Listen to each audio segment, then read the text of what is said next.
coffee and conversation with your girl Shakenya. When you get a minute, go to that YouTube channel Shakenya and hit subscribe, guys. Look at some of the videos, and if you see any of them that you like, just hit share, please, and thank you. I'm sorry, y'all. It's a lot of trucks up and down our street. They've been doing a lot of construction around here. Are they doing a lot of construction in your area? In your neighborhood? Yeah, like the areas where it don't get a lot of work done and construction. Because I'm tired of saying hoods. I'm tired of identifying what we say is that. Yeah, the neighborhood that you live in, if you stayed in an area where it wasn't a lot of development, not a lot of money coming to it, have you been noticing some changes and some differences in your area? Yeah, there's a lot of stores that moved in over here where I'm at now. We got the Myers over here, a lot of little stores over here, a lot of businesses coming in, a lot of black businesses coming in over here. They've been doing a lot of construction in our area, like our roads and stuff. They've been actually coming down our streets and repaving some of the roads and stuff over. So yeah, I'm very happy and satisfied with whatever's going on in the administration that causes stuff like that to happen. Yeah, the recreation center in my neighborhood is vibing. The police always got something going on. People always got activities going on up there. They keep the landscaping and stuff nice. There's always construction going on as far as them building on it. It's a nice little area where you can actually jog. I go jog. Me and the grandkids, we jog on the path. So yeah, I'm just asking. So that's what you heard. Trucks going by. I ain't gonna hold you long today. I do want you to go get a copy of my book, Dysfunctional Family Knot. Make me famous, why don't you? Put me on the bestsellers list. Yeah, it's a great read. Might have a couple errors in it, have been brought to my attention, but for the most part, I've been getting some good reviews on it. It's been out for a minute, yeah. I mean, it's probably new to you, but it's been out on the bookshelf for how long? Shit, a long time. Let me see what it tells you that on the first page. 2009. Yep. So I'm not on the bestsellers list, considering all the people that I know and have met in my lifetime. I don't know. You know what I mean? But it is what it is. Get you a copy. So y'all, today, real simple, real simple. We're going to get back to the class. We only got one class left, which is the mental health class. I'm going to talk about the manipulation tips that can cancel that class out. We're going to get back to it. But today, I want to take a break. I take a break in between that just to make sure we all on the same page about everything. So we've already talked about the C's of co-parenting, communication, compromising, blah, blah, blah, blah, blah. But we're going to touch on some of the S's. We're going to touch on some of the S's in co-parenting. Yep.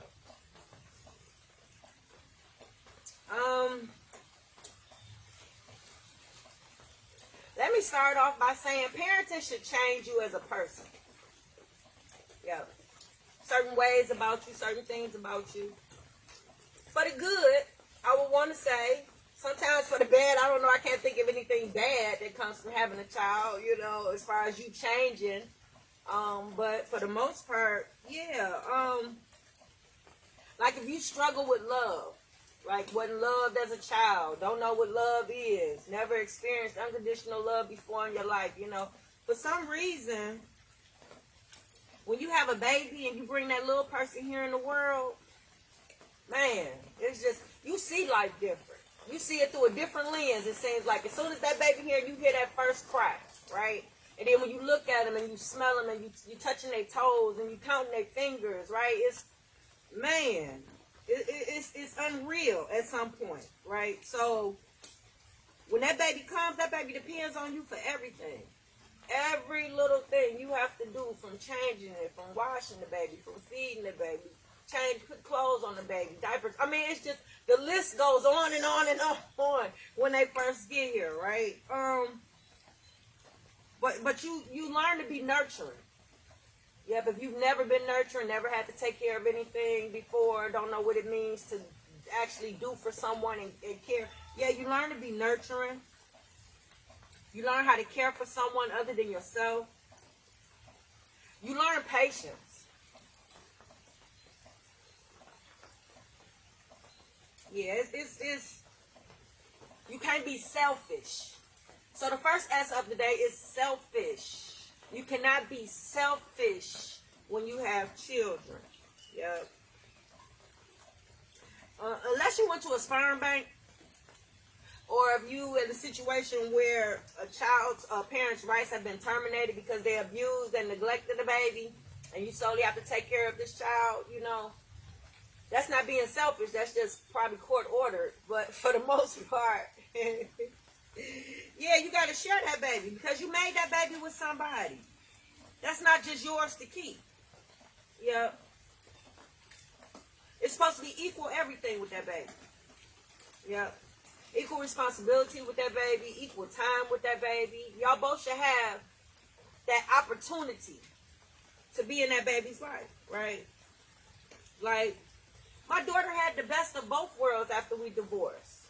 You know, I hated that her life paralleled mine in the sense of me seeing my dad on the weekend and seeing him on the summers. I hate that. The mirror effect is so real, and we're going to get into that when we get back to talking about the manipulation tips. But the mirror effect, I see it every day in all of my children.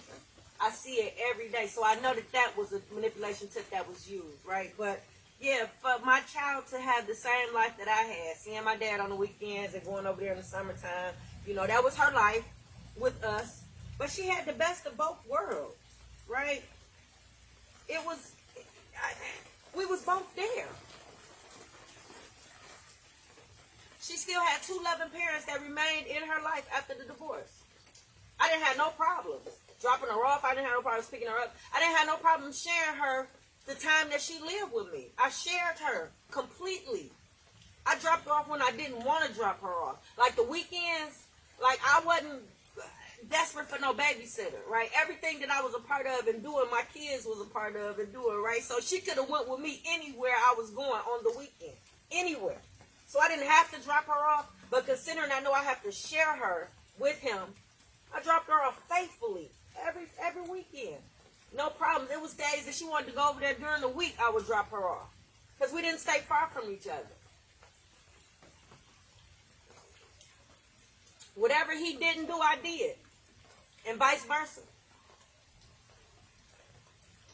It was no reason why that arrangement couldn't have stayed in place until she graduated high school and went off to college. There was no reason why. None whatsoever. None. It was no reason for her to have to go live with him. It was no reason for none of that. It was no reason for me not to be a part of her life. I'm still doing some of the same things I was doing way before she was born. Yeah. Still live in the same place. Yeah. Her room still has her name on the wall. And she ain't slept in her room in 5 years, but it still has her name there. I haven't been a mother to her since she went to go stay with him. And that's strange how we never moved. We both were staying in the same, I'm still in the same house. He's still in the same house. I managed to share her all the time she was with me. But as soon as she went to go stay with him, it's nothing. No communication, nothing. For the last 5 years, nothing. I'm not her mother. I haven't been her mother in 5 years. Ain't that crazy? Can you imagine that, Mom? Can you imagine your baby daddy doing that to you? Think about it. You just being a mom, a good mom, doing everything that you're supposed to do. But behind the scenes, your baby daddy is actually turning your daughter against you. Telling her not to love you. Telling her not to listen to you. Telling her not to do what you tell her to do. Telling her that she don't need you in her life. Can you imagine your baby daddy doing that to you? Can you imagine him doing that to your child? Fix it, Jesus. Fix it. So, yeah, ain't that crazy? Yep, that was the last time I really seen her when I dropped her off. Yeah. Why wouldn't she love me? That's the strangest thing to me. Being raised how I was raised, raising my children how I raised them, generations of just knowledge and wisdom passed down, because you got to keep in mind I had my great grandmama in my life. So to have generations of wisdom just passed down, so much knowledge that I've passed on to my children, like for nothing that I have done to be enough. Can you imagine that? Not being enough for the child that you brought into this world, Mom? Can you imagine that? For those of you who are puzzled just imagine my situation being the same as, you got any homeboys who baby mama, after they broke up, keep the baby from him, don't let him see the baby. If ain't no child support, no money, he can't see the baby. If he don't sleep with her, he can't see the baby. Like, do y'all know anybody like that? Y'all have any friends like that? He a good dad to the rest of his children, but that one child, that mama don't let him see and kept the baby away. Yeah. Or do you know anybody who's one of your homeboys who baby mama coerced the daughter to say that he molested her? Y'all know anybody like that? The mama repeating over and over what to say to detectives and what to say to CPS, to say and accuse him of molesting, and he ain't never molested. Yeah, my situation is equal to that. I'm just the reverse because I'm the mom. Yeah, you can never imagine nothing like that happening, right? But yeah. So just so you would know, just switch it up. I'm in that situation. I wouldn't sleep with him. Didn't want nothing to do with him afterwards. Yeah, the fact that I left, he never healed, never got over the... Yeah, that. Yeah, so last time I really seen her, yeah, that's crazy. Because it's like everybody was happy. Usually a parent doesn't try to remove a child unless the child is abused or neglected. You know, there's signs of abuse. Child is malnourished. The house is a squabble. I mean, it's reasons why you would remove a child, but it's rare that you remove a child that's thriving. Yeah, our household, all my children, everybody was progressing the way they were supposed to. The boys was out on their own as they were supposed to be, you know. Because I'm not one to rush a child out the house once they turn 18, they grown, blah, blah, blah. I seen how other cultures do it, and it be like 5 to 6 generations in the house, and everybody splitting bills. That's how they get up. That's how they come up. Everybody be thinking it's the government assistance they got them going, but no, baby. It be because they all live in one house, and they all paying bills, and they all sharing responsibilities. So I ain't quick to just rush a child out, but I do know it's time for you to go at some point, right? Especially young men. So yeah, my boys was out on their own. My oldest daughter was in a nursing program. Had did good all her whole school, graduated, was in a nursing program, baby. And the baby was going to her 11th grade at Cass Tech. There's no way none of that could have happened without me. There's no way he should have been able to sit back and take credit for all of this as if he's the only one that has pitched in and poured into this child. I poured into all my kids. It wasn't just one child getting out the hood. I poured into all of them to get out the hood, right? Why would you sacrifice all the other children just for one, right? But that's that selfish thinking, that selfish mind frame, that selfish mindset. Like, you can't be like that when it comes to kids, right? I still implore and encourage you to still be and have a relationship with the children that you help raise that's not yours in past relationships. You should still be a mentor to those children. Yeah, there should never be a situation where y'all done fell out that bad to where all the respect is gone and lost to where you still can't be that model person that you was in the eyes of that child if there's no abuse or neglect, right? So, yeah, out of all the men that I've had in my life, it's only 2 that are not. And I had a few. But I tell you, any man that I've been with, except for 2, I can actually call, I'm still friends with, probably follow them on Facebook, and have seen at some point, probably recently, right? Yep, I don't burn too many bridges. But them 2, and one of them is the one that I'm dealing with this coffee and conversation. Yep. Ain't that sad? I know.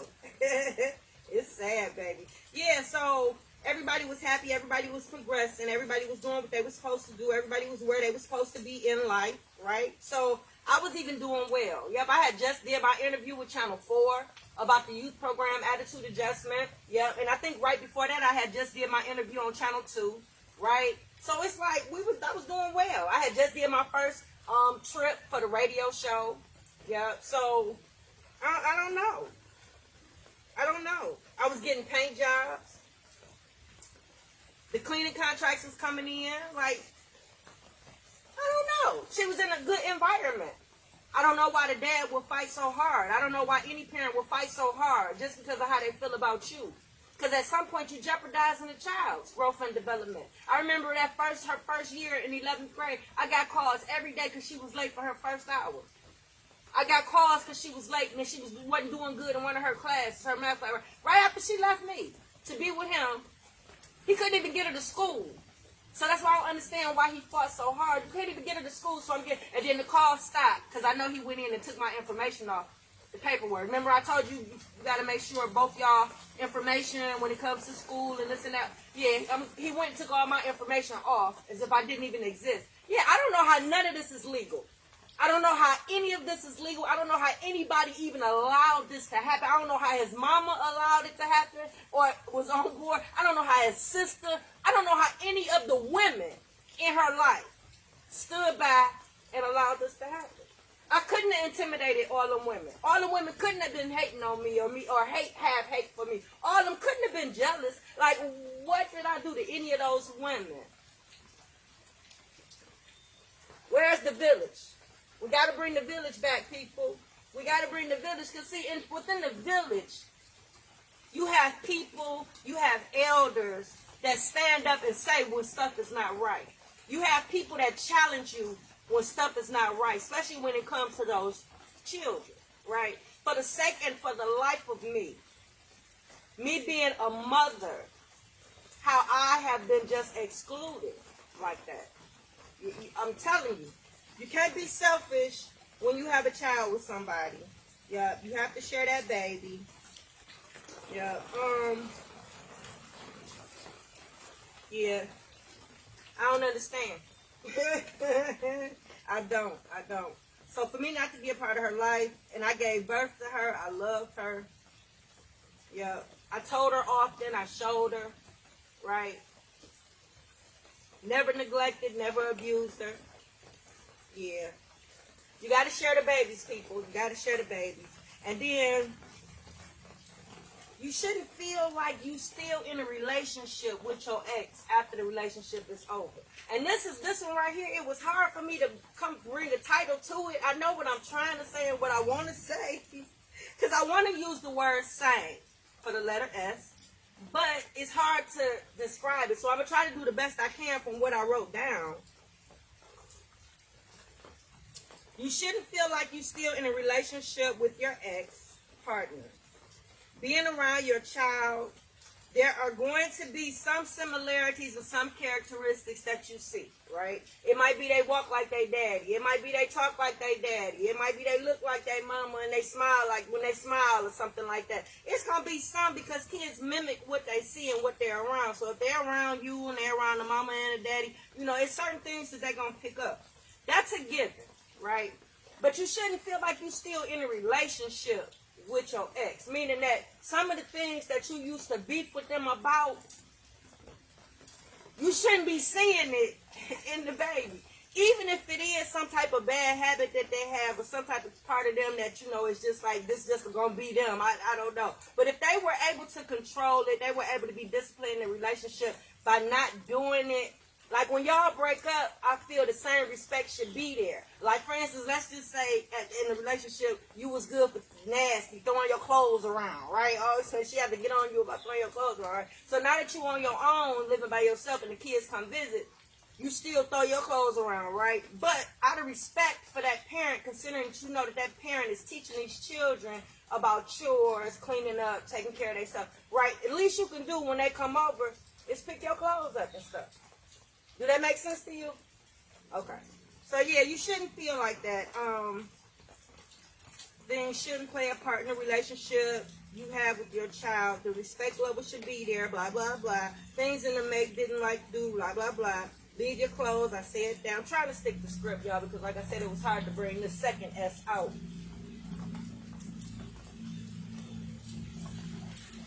I remember when I told my daughter, sometimes you make me feel like I'm still married to your dad. And you know I played the apology game later on today and told her that I apologized for saying that because that was something mean to say. Why? Because it was horrible being married to her dad. So for me to make that comment to her, even though it was just off of something that she had did, it was still mean to say. right? So I did apologize about that. She would wait till the last minute to tell me something. Something that was probably important, something that was probably time sensitive, and that might not mean nothing to you, but that was a big deal in the marriage. Yep. He would wait until the last minute to tell me something of importance because he got off. It seemed like he got off on me scrambling around, trying to find stuff, always. So it had me to the point where, I'm going to be honest with you, a lot of the perfection that some people claim they see comes from that, because I was always had to be on my toes. I was always, because you never know.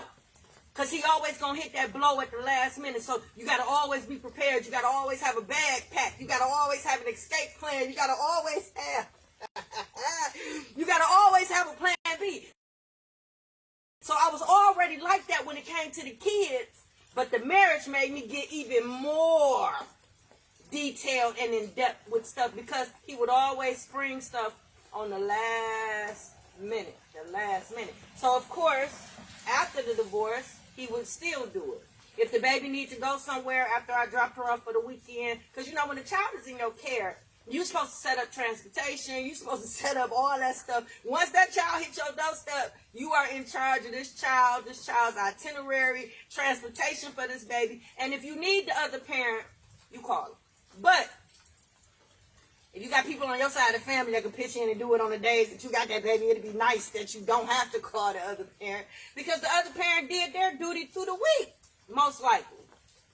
Taking the baby to school, picking the baby, you know what I'm saying? So for the most part, yeah, he would wait until the last minute to tell me that he needed me to take her somewhere, right? Didn't have nothing planned, nothing set up. Days, weeks, he would probably know about this event or know about this thing, and it would be something around what he signed her up for, like golf or cheer, right? Ain't that crazy?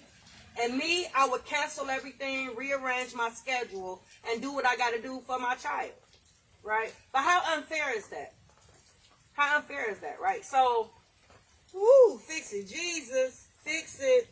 So, yeah, so she would do that. It seemed like she had gotten to a point where it didn't matter if I told her not to do it or not.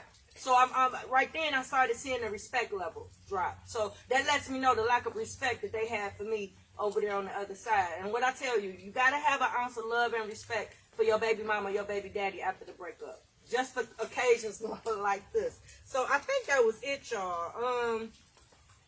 Blah, blah, blah, blah, blah. This happens when the parent tells the child about all the reasons. Oh, I don't want to skip that part. Me about something he did, it was always throw me off my square. I said that part. The weekends to the last minute, I said that part. I was the last person he would call. Yeah, it would seem like I was the last person he would call. But no heads up whatsoever, right? This happens when the parent tells the child about the reasons y'all got into it. That's another manipulation tip. To help feed the anger that the child has for you and to help ruin that relationship, they tell the child about all the issues that they have with you. And they make it seem as if you were the reason why the arguments happened. You were the reason why this happened. You was the reason why that happened, right? And they blame it all on you. So this helps the baby feed into the relationship or not liking you and distancing themselves from you. And they tend to pick up some of those characteristics that you did not like in the relationship, and you get to see it when they come home after the yeah. And there was another thing that she did, and this is the last one I'm gonna leave you, right? One day she was just, of course it was a Monday, because you know how you got to reprogram your baby when you pick them up for the weekend. So it was a Monday, and it was just coming home from school. She was just quiet. Just quiet. Wasn't the normal talk that we normally have on our car ride conversations home, right? So I'm like, something must be bothering you, and I'm crying. So when she finally opened up to me, she said I was hard to talk to. How? It's hard to talk to me is what her exact words were, right? So, fix it, Jesus. Fix it, Jesus. How so? It just as well you have to be Pacific. So I asked her, I said, you have to be Pacific when you mean I'm hard to talk to. What makes it hard to talk to me? So I asked a series of questions. I said, do I listen to you when you talk? She said, yes. I said, okay. Well, do I get off the phone and give you my undivided attention? She said, yes. I said, okay. Am I ever mean and harsh when I talk to you? Because, you know, with kids, sometimes you got to keep that same tone. That same tone. You know, you can't get too excited. You can't get too, you know, when it's something, even if it's something that's tragic and about you got to still be calm. You don't never want to get them out, you know, worked up. So you want to keep, I keep the same tone. She's like, yeah, so, do I cut you off, or do I let you get a full, complete thought out? She said, you let me get a full, complete. I say, so what is it, baby? Because those are the things that people tend to lie on or rely on when it comes to saying that somebody is hard to talk to, right? And she let me know that she heard her grandma and her daddy say that, right? And of course they gonna say it because we don't really talk. You know, I didn't talk to the grandma much other than, hey, how you doing, when I dropped her off. You know, I didn't care for her too much. And then me and dad never talked, which is not good, but we never did talk. So it's like, when we did talk and when we was in the marriage, he would say that, but that's because he was a liar. He was a liar and a cheater. Yeah, I don't talk well with liars and cheaters because I ask so many questions to where at some point you got to be truthful because you can't keep lying. You're not going to keep lying to me. Probably because my mama was a substance abuse user. Yeah, you just can't run game on me. You can't just lie. You know what I'm saying? So, yeah, he can say that, but my baby couldn't. Because that's one thing I prided myself on as a mom, was having an open line of communication with my children. I practiced it. I had it going on before she even got here with the boys, right? So it was a piece of cake once they got here, and she a girl. So we got more in common, right? So, yeah, that's it. The essence of co-parenting. You can't be selfish when you have children, and you can't feel like some of the same aspects of the relationship is being brought into the relationship you have with your baby. I know. This is terrible. I hate that I even got to do coffee and conversation. Ooh, Instagram with the waves. Come on with it then, why don't you? I'm sorry, y'all. Here I come. I hit one thing and a whole bunch of other stuff came up. My bad. Y'all so dreary out. How's the weather where y'all at? Let's just stop all together. It's all dreary. It's raining.